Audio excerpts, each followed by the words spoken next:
오늘 우리에게 들려주시는 하나님의 말씀은 신약성경 중에 누가복음 2장 8절에서 20절까지의 말씀입니다.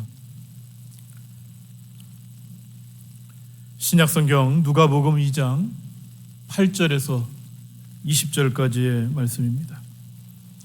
이 계시의 말씀을 봉독할 때에 살아계신 하나님의 음성을 들으실 수 있기를 바랍니다. 그 지역의 목자들이 밤에 밖에서 자기 양떼를 지키더니 주의 사자가 곁에 서고 주의 영광이 그들을 두루 비추매 크게 무서워하는지라. 천사가 이르되 무서워하지 말라.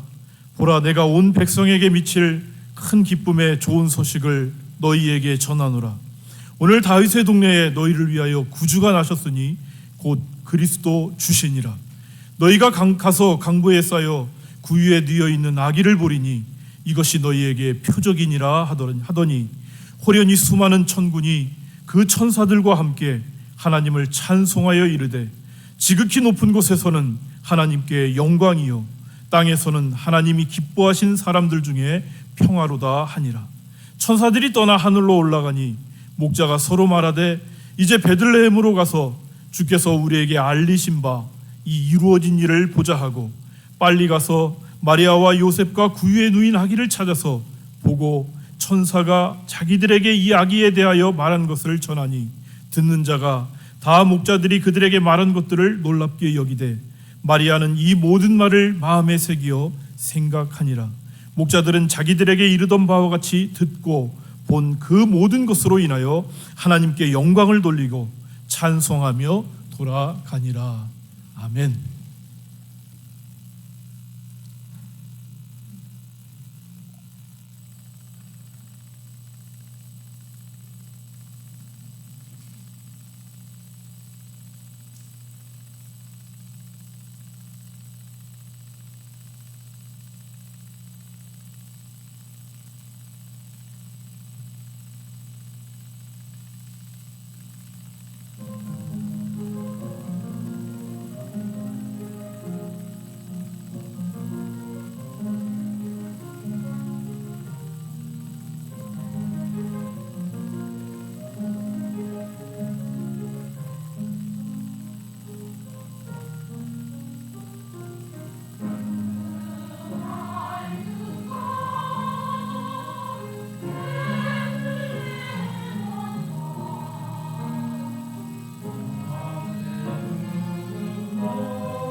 아멘.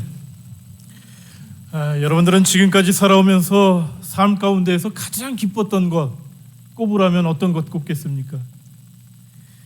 부모님들 중에 많은 분들은 첫 아이를 낳았을 때 그게 그렇게 기뻤다 이렇게 고백하시는 분들이 있더라고요.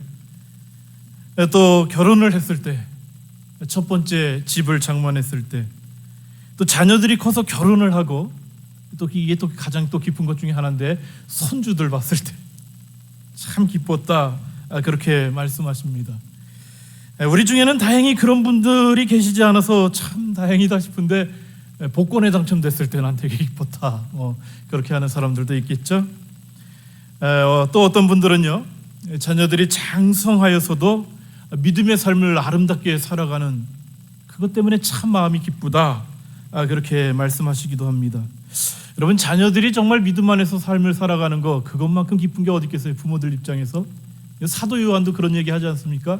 요한3서 1장 3절 4절의 말씀을 보게 되면은 내가 내 자녀들이 진리 안에서 행한다함을 듣는 것보다 정말 더 기쁜 일은 없다 이렇게까지 말할 정도죠. 우리의 자녀들이 믿음의 삶을 살아가는 것, 진리의 삶을 살아가는 것, 부모된 우리에게 말할 수 없는 기쁨을 가져다 줍니다. 그런데요, 이것이 어디 우리 자녀들에게만 해당이 되겠습니까?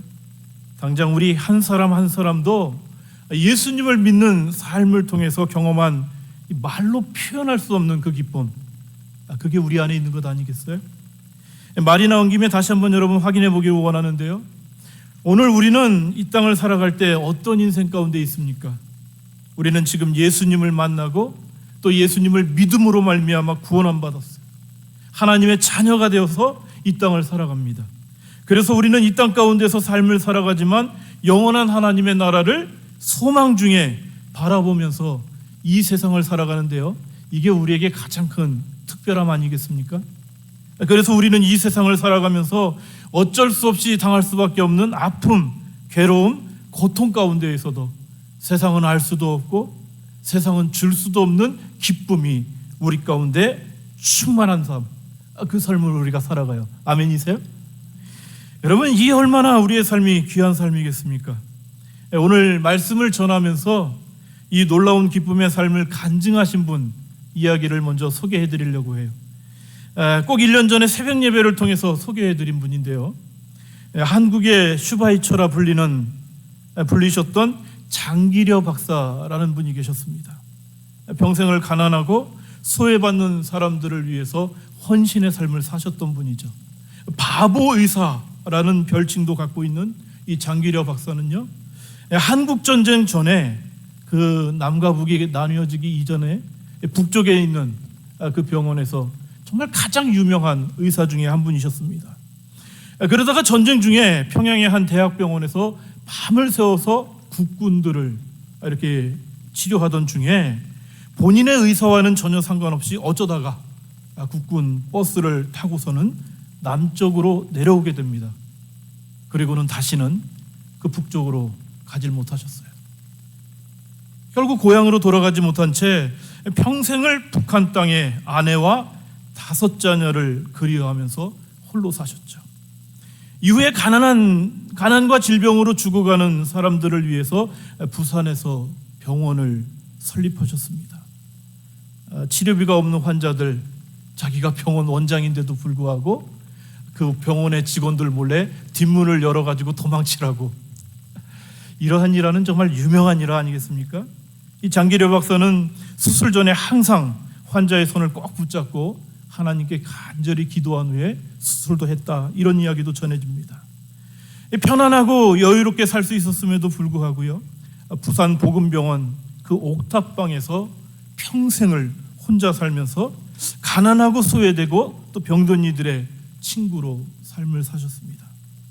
이 고인이 되신 이 장기려 박사가요, 생전에 80회 생일을 맞이하였을 때에 그 자리에서 자기의 삶 가운데 가장 기뻤던 일 3가지가 있었다, 그런 얘기를 했다고 합니다. 그 3가지가 뭐냐? 첫째, 첫 아들을 낳았을 때 그게 그렇게 기뻤대요. 그런데 그 첫 아들을 보지도 못하고 이렇게 이제 지내게 되니 그 슬픔이 상상이 안 되겠죠. 2번째는 좀 특이한데요, 손기정 선수가 올림픽에서 금메달 땄을 때 그게 그렇게 기뻤다고 합니다. 온 국민들이 좌절감에 빠져 있었던 그 일제 강점 당시에 이 선수가, 우리나라 선수가 올림픽에서, 그것도 뭐 올림픽의 꽃이라고 할 수 있는 마라톤에서 금메달을 따니까 그게 얼마나 기뻤냐는 거죠. 세 번째는요, 제가 이것 때문에 말씀을 드리는 건데, 예수 그리스도께서 자신을 위해서 이 땅에 오셨다는 그 소식을 자기가 전해 듣고 그 예수 그리스도를 믿음으로 구원받고 하나님의 자녀가 되었을 때 그게 그렇게 기뻤다는 거예요. 그런데 이 장기려 박사가 이렇게 말합니다. 그런데 그 세 번째 기쁨이 너무 커서 앞에 두 가지 기쁨은 나에게 하찮은 기쁨이 되었습니다. 예수 그리스도께서 이 땅에 오신 그 사건을 알게 되고 그 예수 그리스도를 믿음으로 말미암아 내가 하나님의 자녀가 된 이 기쁨, 이건 세상의 그 어떤 기쁨과는 비교할 수도 없는 그러한 기쁨이라는 거죠. 여러분 어떠세요? 내일이면 이제 성탄절입니다. 여러분의 삶 가운데 주님께서 이 땅에 오신 이 성탄은 어떤 의미가 있습니까? 이 땅에서 경험한 수많은 기쁨들을 다 합쳐도, 그 어떤 기쁨을 다 합쳐도 이 성탄의 기쁨 하나만 못하다고 고백한 이 장기려 박사의 고백, 이게 오늘 우리의 믿음의 도전이 될 수 있기를 축복합니다. 여러분, 무엇보다도 성탄이 오늘 우리에게도 성경에 기록된 것으로 묶여있는 말씀이 아니라 오늘 우리 삶에도요, 생생하게 들려지는 큰 기쁨을 경험하는 정말 살아있는 말씀이 되기를 원하고 하나님의 은혜가 되기를 원합니다. 여러분, 오늘 말씀은 이 주님의 탄생에 대해서 말하기를 하늘의 천사들이 뭐라고 얘기합니까? 큰 기쁨의 좋은 소식이다, 이렇게 전해줘요. 여러분, 먼저 8절부터 9절 말씀 보십시오. 그 지역의 목자들이 밤에 밖에서 자기 양떼를 지키더니 주의 천사가 곁에 서고 주의 영광이 그들을 두루 비추매 크게 무서워하는지라. 여러분, 이 말씀에서 놀라운 것은요, 밤중에 깨어 양떼를 지키던 목자들이 가장 먼저 성탄의 소식을 들었다라는 사실이에요. 당시 밤새워가며 양을 지켜야 했던 목자들의 이름요, 그 분위기상 너무나도 천시되었던 그러한 일이었습니다. 그들은 특별히 안식일도 지킬 수 없는 그러한 사람들이었어요. 당연히 그 일을 행하는 자들은 당시의 상황에서 비천한 자들로 여겨졌습니다. 그런 그들에게요, 이 천사가 주님의 탄생을 전해주는데 이게 복음서 중에 누가복음에만 나와 있습니다. 이 누가복음에서 정말 가장 먼저 하나님의 아들의 탄생의 소식을 목자들이 들었다, 이걸 전해주고 있죠. 여러분, 그 이유가 무엇입니까? 누가는 목자들에게 가장 먼저 천사가 찾아왔다는 것을 통해서요, 이 예수님은 당시에 힘과 권력이 있는 사람들에게 오신 것이 아니라 비천한 자들, 고통 가운데 있는 자들, 소외받고 가난한 자들에게 찾아오셨다라는 것을 우리에게 전해주고 있다라는 사실입니다. 왜요? 여러분, 주님의 탄생은요, 그러한 자들에게 더욱더 필요했기 때문에 그래요. 우리가 잘 아는 말씀, 이사야 9장 2절의 말씀을 보게 되면 흑암에 행하던 백성이 큰 빛을 보고 사망의 그늘진 땅에 거주하던 자에게 빛이 비치도다, 이렇게 말씀하시지 않습니까? 그런데 왜 흑암에 행하던 백성들을, 사망의 그늘질 땅에 거주하던 자들에게 빛이 비쳤을까? 당연한 것 아니겠어요? 그러한 곳에 있는 자들에게 이것이 꼭 필요했기 때문이라는 거죠. 여러분, 이러한 말씀을 통해서 행여라도 말할 수 없는 절망 가운데, 낙심 가운데 내가 오늘 지금 삶을 살아가고 있다, 그러면 이 말씀 붙드세요. 왜냐하면 주님의 탄생은 그러한 심령 가운데, 그 좌절과 절망 가운데, 고통 중에 있는 심령들 가운데 가장 먼저 찾아와 주시기 때문이라는 사실이에요. 여러분, 이러한 주님의 임재가 목자들에게 가장 먼저 보여졌을 때 이 목자들이 보인 반응이 무엇입니까? 크게 무서워했대요. 목자들은 주님의 임재를 경험하게 되자 크게 두려워합니다. 당연한 반응 아니겠어요? 왜냐하면 구약시대의 하나님을 본다는 것, 이거 계속해서 말씀을 드리지만 이건 있을 수 없는 일이에요. 여러분, 성경에 보게 되면은 하나님의 임재를 경험한 수많은 믿음의 사람들, 그들의 모습도 동일하지 않습니까? 모세도 두려움에 떨었습니다. 엘리야도 화로다 나여 망하게 되었도다, 그렇게 절규해요. 심지어 다윗 역시 하나님의 임재를 경험할 때 놀랍고 떨렸다, 그렇게 고백을 합니다. 그러니 이 목자들, 그 밤에 주의 천사가 다 그들 가운데 임하니까 이게 얼마나 두렵고 떨리겠어요. 그 목자들을 향하여 천사가 이렇게 말합니다. 여러분 10절의 말씀을 보게 되면 천사가 이르되 무서워하지 말라. 보라, 내가 온 백성에게 미칠 큰 기쁨의 좋은 소식을 너희에게 전하노라. 여러분, 이 말씀에 나오는 보라라는 이 말 우리가 성경을 보게 되면은 꽤 많이 보게 되죠. 우리가 잘 아는 말씀대로 보라, 새 것이 되었도다. 전에 요한 서신의 말씀 볼 때 그 요한 1서 3장의 말씀인가요? 보라, 아버지께서 우리에게 어떠한 사랑을 주셨는지 보라, 이렇게 말하잖아요. 여러분, 이 감탄사죠. 근데 이게 무슨 뜻이냐 하면 이 말을 통해서 이제 무엇인가 놀랍고 새롭고 엄청난 것, 그걸 얘기하겠다라는 거예요. 그러니까 이 천사가 지금 보라라고 말한 거는 이거 지금 대단한 소식 전하겠다라는 것을 얘기해 준다는 거죠. 여러분, 그게 무엇입니까? 바로 온 백성에게 미칠 큰 기쁨의 좋은 소식이라는 거예요. 여기서 큰 기쁨의 좋은 소식이라는 말은 한마디로 말하면 이건 복음입니다. 그런데 이 말에 정말 깊은 의미가 또 있는데, 이거는 당시에 그 큰 기쁨의 좋은 소식이라는 이 말 자체가요, 굉장히 전문적인 용어로 사용된 말입니다. 성경을 보게 되면 이게 어느 때 사용이 되느냐 하면 하나님의 나라가 임한 것, 예수 그리스도를 통해서 얻어지는 그 구원, 그리고 이 구원과 관계된 것들을 얘기할 때 큰 기쁨의 좋은 소식, 이 복음이라는 이 말을 사용했어요. 유앙겔리 조마이라는 것인데요, 이게 굉장히 중요한 의미로 이제 사용이 되는 것입니다. 그러니까 한마디로 말해서 지금 이 목자들에게 전해주는 이 소식은요, 굉장히 중요한 아주 놀라운 소식이라는 거죠. 자, 그렇다면 지금 이때 큰 기쁨의 좋은 소식, 이게 도대체 무엇일까? 11절의 말씀을 보십시오. 오늘 다윗의 동네에 너희를 위하여 구주가 나셨으니 곧 그리스도 주시니라. 이 천사들이 전해준 큰 기쁨의 좋은 소식은 다른 게 아니에요.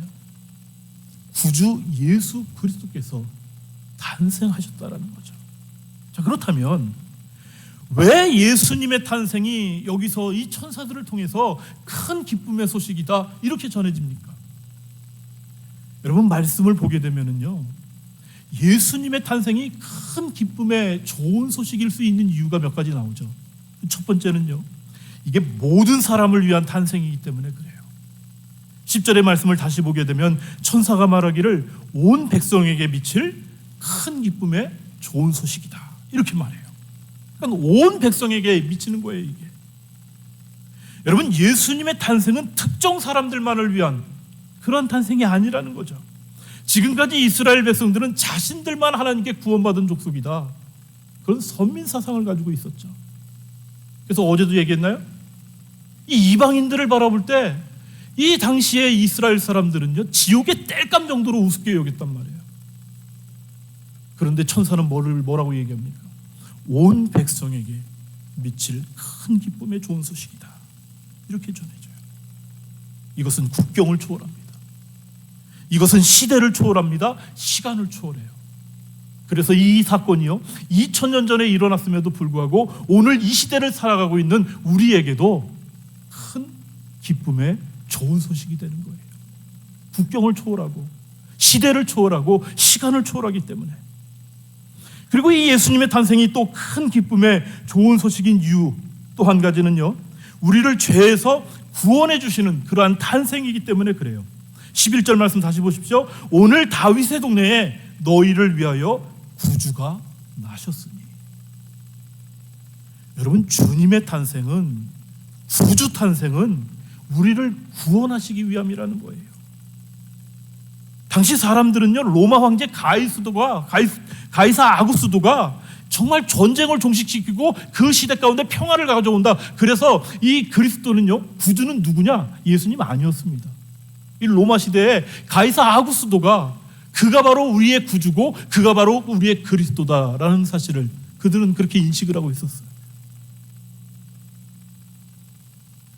그러나 예수 그리스도의 구주 되심은요, 전쟁만 그치는 것이 아니라 이 땅 가운데 그것으로 인해서 평화만을 가져오는 것이 아니라 백성들의 죄와 사망과 질병 모든 것에서 구원해 주시는 구원함이라는 거예요. 당연히 세상의 구원자들, 당연히 그 로마 황제와는 완전히 질적, 완전히 차원 자체가 다른 그러한 탄생이라는 거죠. 구주를 의미한다는 거죠. 그래서 말씀도 너희를 위하여 구주가 나셨다 이렇게 얘기를 하는데, 여기서요 너희를 이라는 말 한번 좀 주목하십시오. 너희를.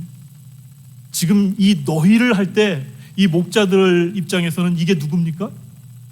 바로 당시에 비천한 존재로 여기는, 사람들과 멀리 떨어져 가지고 잘 찾아오지도 않는, 관심의 바깥에서 이제 밖에 밀려나 있는, 그 누구도 주목하지 않는 자기와 같은 목자들을 지금 너희를이라고 지칭하고 있다라는 사실이에요.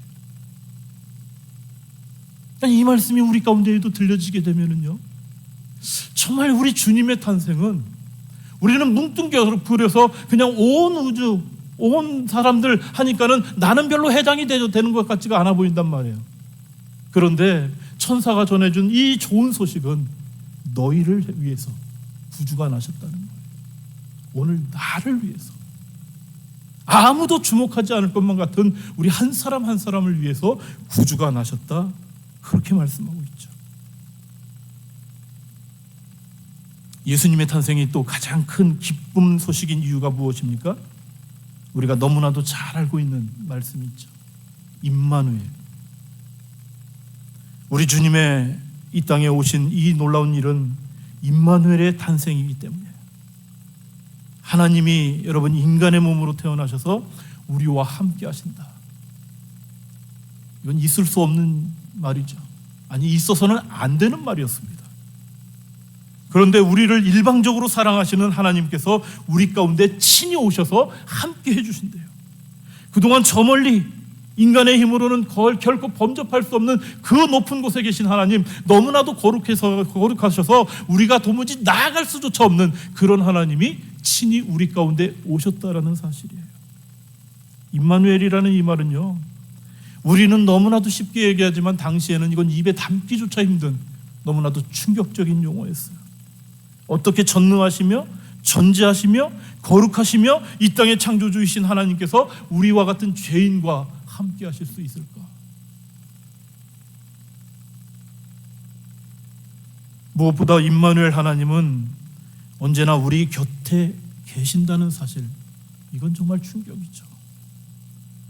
여러분, 우리의 삶을 하나님께서 우리의 형편을 봐주질 않아요. 좋은 자리, 나쁜 자리, 슬픔이 있는 자리, 기쁨이 있는 자리, 내가 선을 행하는 자리, 죄 짓는 자리 가리지 않고 함께 하셔요. 이게 임마누엘이에요.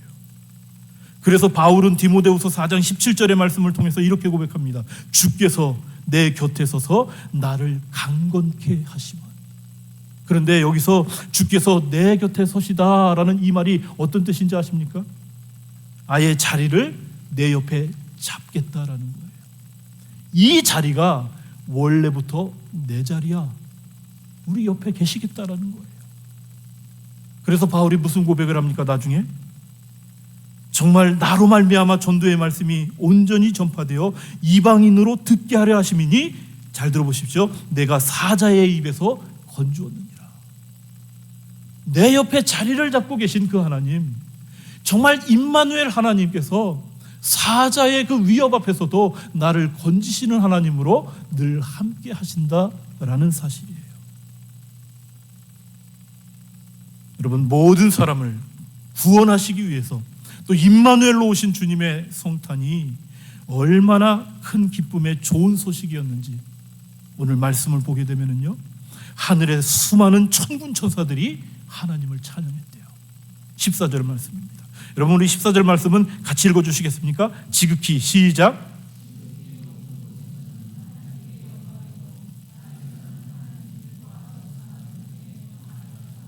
아멘.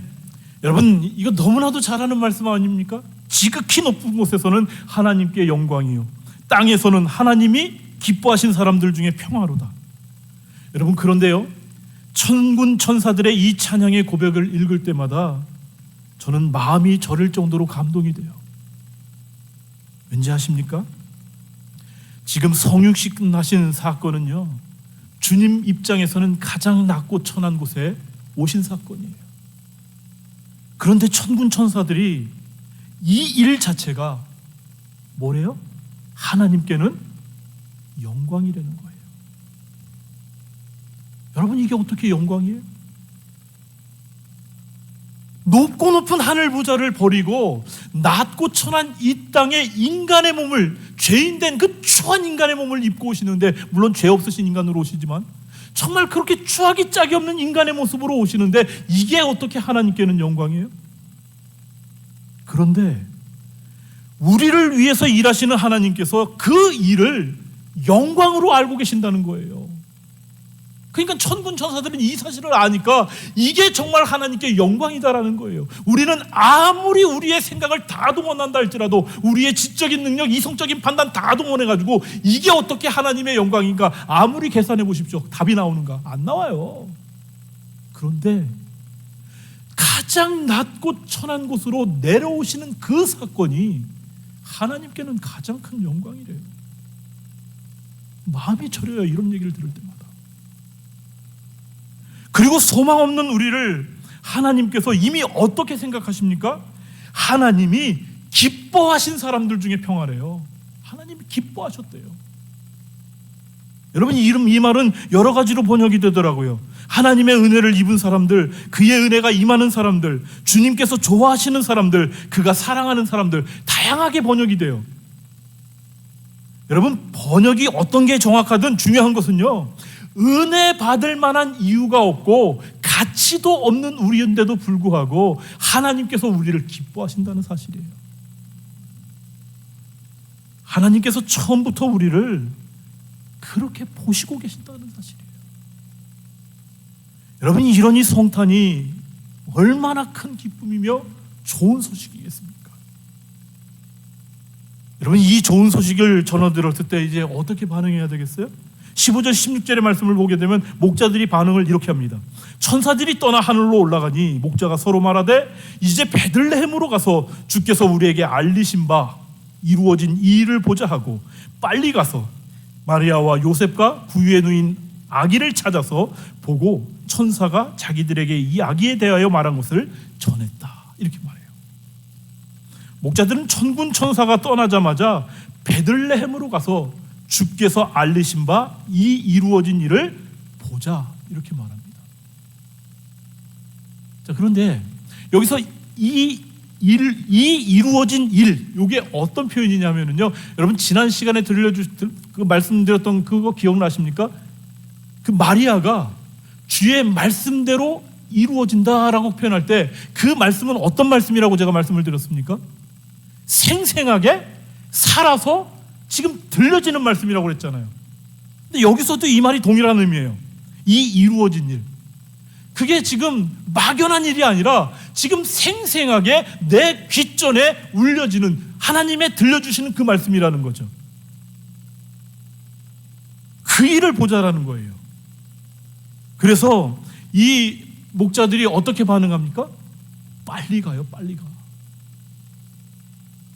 그 양을 지키던 목자들이었는데 그 양떼는 어떻게 두고 지금 이렇게 빨리 갔을까? 저는 그게 걱정이 되는데 아무튼 얘네들은 걱정 하나도 없이 그냥 가요. 성경은 그냥 갔대요. 전혀 지체하지 않아요. 빨리 갔어요. 여러분, 요셉도 마찬가지 아니었습니까? 하나님의 천사가 그 말씀을 전해줄 때, 그 말씀이 그의 귀에 생생하게 들려졌을 때 그가 보였던 반응이 뭐예요? 그 이튿날 일어나자마자 바로 마리아 데려오는 것을 주저하지 않잖아요. 그리고 그곳에 가서 찾아봅니다. 그래서 찾았다라는 이 말은 뭐예요? 가자마자 딱 준비된 말구유 마구간, 그게 준비되었을 것 같아요? 아니요. 찾았다라는 거죠. 여기저기 찾아봤을 것입니다. 도대체 어디에 계시는가? 여러분, 주님 다시 오심을 기다리는 오늘 우리들에게 목자들은 매우 중요한 교훈을 전해줘요. 이 목자들은요, 자신들의 일에 성실합니다. 8절의 말씀 보시겠습니까? 그 지역의 목자들이 밤에 밖에서 자기 양떼를 지켰다. 목자들은 그저 양의 곁에 머물러 있기만 한 것이 아니에요. 자기 양떼를 지켜요. 그것이 그들의 일이었기 때문이죠. 자신의 삶을 성실히 수행하는 것만큼 귀한 것이 없다라는 걸 보여주고 있어요. 뿐만 아니라 그들은 들려주시는 하나님의 말씀에 민감하게 반응합니다. 비록 그들에게 황금과 유향과 모략은 없었을지라도 하나님의 말씀이 들려졌을 때 그들은 지체하지 않아요. 계산하지 않아요. 여러분, 이게 결코 쉽지 않은 일인 것은요, 18절 말씀을 보게 되면 알 수 있죠. 듣는 자가 다 목자들이 그들에게 말한 것을 놀랍게 여기되. 무슨 말입니까? 이게 말이야 빼놓고는요, 지금 목자들이 들려주는 그 말에 대해서 이게 정말 딴 마음을 갖고 있는 거예요. 이게 약간 의심 섞인 반응 아니겠습니까? 말씀에 대한 반응이 이렇게 다르게 나타나는 거예요. 또한 그들은 자신들의 삶의 자리에서 하나님 예배하는 삶을 사는 것을 보여줘요. 여러분, 20절의 말씀, 이게 정말 중요한 말씀인데요, 목자들은 자기들에게 이르던 바와 같이 듣고 본 그 모든 것으로 인하여 하나님께 영광을 돌리고 찬송하며 돌아가니라, 그렇게 말을 해요. 여러분, 그냥 한번 찬송하며 돌아가는 것이 아니라 이게 계속해서 이루어졌다라는 것을 표현하는 말입니다. 그들의 일터의 현장에서 하나님께 영광을 올려드리는 그 찬양하는 일, 이게 멈춰지지를 않았다는, 끝까지 끊임없이 찬양했다라는 거예요. 여러분, 메시아 그리스도의 탄생을 직접 생생하게 봤다. 그리고 그 삶의 현장으로 돌아갔다. 그 모습이 이제는 어떻게 나타나야 되는가? 그 현장 가운데에서요, 이제 진짜 믿음의 삶이 그들 가운데 나타났다라는 얘기죠. 또한 그들에게 주어진 그 큰 기쁨의 좋은 소식을 자신들에게 머물게 하지 않아요. 전하죠.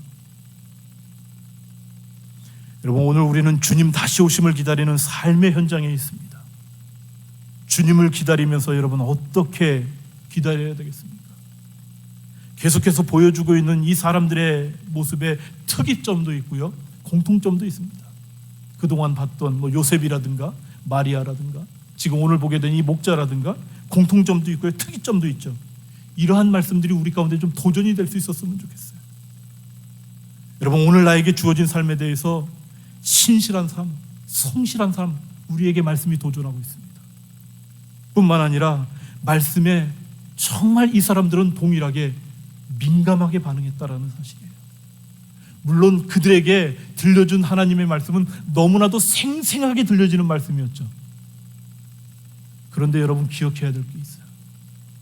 오늘 우리에게 들려주시는 하나님의 말씀도요, 우리가 그저 눈으로 보고요, 쉽게 듣고 그냥 흘려보냈기 때문에 문제지, 지금도 하나님은 우리를 통해서, 이 말씀을 통해서 우리 가운데 들려주실 때 그 하나님의 말씀은 동일하게 생생한 말씀으로 들려진다는 사실이에요. 그런데 이 사실을 우리가 모르니까는요, 이 사실을 우리가 잃어버리니까는 우리 역시 이 말씀에 민감하게 반응 자체가 안 되는 거예요. 그런데 여러분, 2000년 전 첫 번 성탄을 기다렸던 그 모든 사람들의 모습 보십시오. 주님을 만났던 그 모든 사람들은요, 말씀이 생생하게 들려질 때 그 생생한 하나님의 말씀에 민감하게 반응했다라는 거죠. 또 한 가지, 그들은 무엇보다 삶의 현장이 예배의 현장이 되었다라는 사실이에요. 여러분, 큰 기쁨의 좋은 소식이 오늘 우리에게도 들려져 있어요. 주님 다시 오심을 기다리는 오늘 우리 믿음의 삶, 여러분, 이제 어떻게 살아가시겠습니까? 주님 다시 오시는 그날까지 대림절 기간을 통해서 들려주시는 이 말씀들이 우리 가운데 믿음의 도전이 되어서요, 정말 2000년 전 보여줬던 이들의 신앙의 열정이 우리 가운데도 새로워질 수 있기를 축복합니다. 함께 기도하시겠습니다. 아버지 하나님, 가장 큰 기쁨의 좋은 소식을 저희들에게 들려주시고, 가장 큰 기쁨의 좋은 소식을 통하여 참된 삶을 이 땅에서 살아갈 수 있도록 우리가 마음속 깊이 결단할 수 있는 기회를 허락하여 주시니 감사를 드립니다. 다시 오실 주님을 기다리는 저희들의 삶, 아버지 하나님 좀 더 신실하게 하여 주시고 좀 더 말씀에 민감하게 하여 주시고 주어진 삶이 하나님의 사명임을 알아 충성할 수 있도록 인도하여 주시옵소서.